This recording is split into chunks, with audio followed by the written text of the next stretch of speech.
И приватниот сектор и администрацијата не се доволно запознаени за придобивките од вонсудското решавање на споровите по пат на медијација, покажи истражувањето на Институтот за европски политики.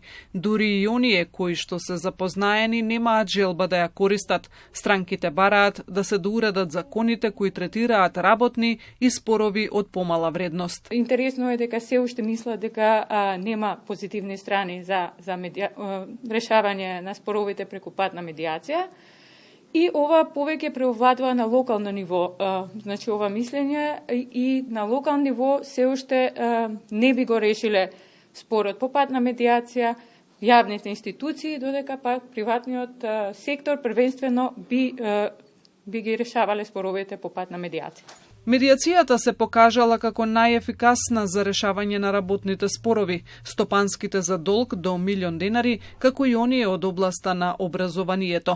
Пандемијата од COVID-19 значително се рефлектирала врз работата на медијаторите, кои сега прибегнуваат кон користење разни онлайн алатки за ефикасно да си ја завршат работата.